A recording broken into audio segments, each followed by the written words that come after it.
Bit by bit, Samsung's foldables have become practical, powerful, and elegant devices that you might reasonably choose over a flagship that doesn't bend in the middle.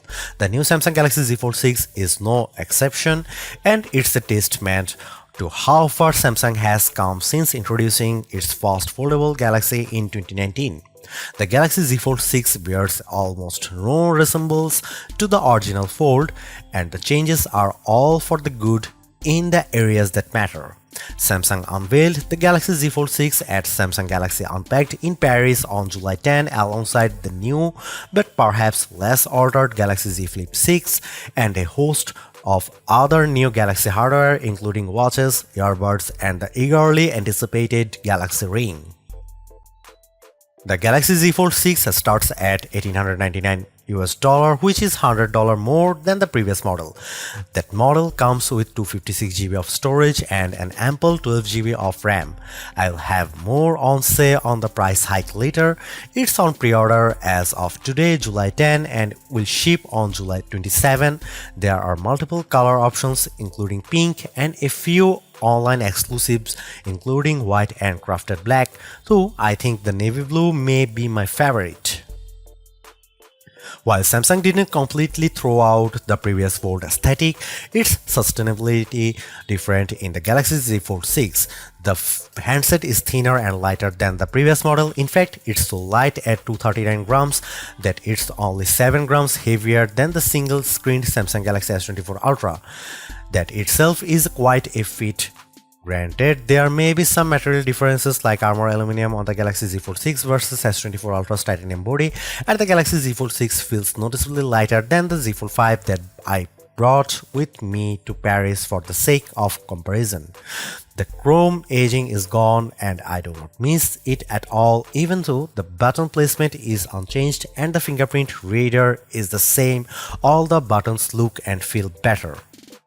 Unfolded, the Fold 6 is thinner than the Fold 5 and it's also slightly shorter and slightly wider than the last foldable flagship.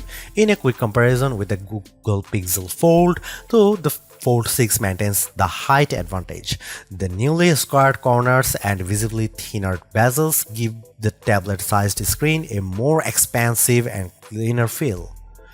The main screen crease is still visible but less so than it was on the Z Fold 5. It's impressive how year over year Samsung moves the art of this technology a little closer to perfect. The crease-free Fold is coming someday. Samsung told me it's strengthened the hinge by adding more steel to the dual rail system. That system, by the way, is more or less sealed, which means it doesn't need tiny brushes inside the hinge to push out debris. Still, while the phone is rated to survive 30 minutes in a meter of water, its ability to withstand a dust storm might be a bit less certain, which is why it has an IP8X rating and not IP68. Both the main and the cover screens look bigger and better than ever. The cover screen benefits from a shrinking bezel that adds a tiny bit of screen real estate without making the phone much wider. The inside display, which is still AMOLED, does get some important updates. It's now at 2600 nits, much brighter than the one on the Z Fold 5, and includes adaptive refresh rate up to 120Hz. There are also more software controls including vibrancy. However, the most notable folding screen update may be one you can't see. Samsung executive told me they added a new layer made of neodymium to the folding screen panel. The material has Newtonian qualities, which means it can act like cornstarch and water, which when mixed are soft if you are pressing gently but harden when you hit it harder. It's designed to be pliable, but if you were to hit the Fold 6 screen with a hard object, the layer would automatically meet it with stiff resistance. Naturally, we won't know the effectiveness of all this until I test the foldable fully.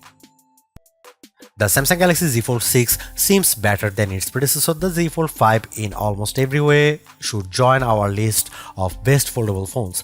Design-wise, I think this is a big leap forward.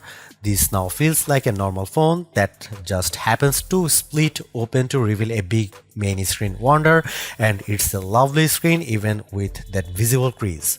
All the built-in AI isn't just fun, it has the potential to be genuinely useful for many people, assuming they can discover it. The cameras are good, though I would love a bigger zoom and more megapixels on the main camera. My main criticism comes down to price. The foldable market remains tiny, and I think consumers will more quickly gravitate towards affordable foldables than they will full-featured ones. Asking for yet another $100, even for a better device, seems like a mistake, and as I noted recently, probably won't help Samsung grow the tiny foldable market. Of course, there is a good chance that you will pay less than $1,899 for the Z Fold 6. I have yet to see a Galaxy phone launch that doesn't include significant deals and discounts.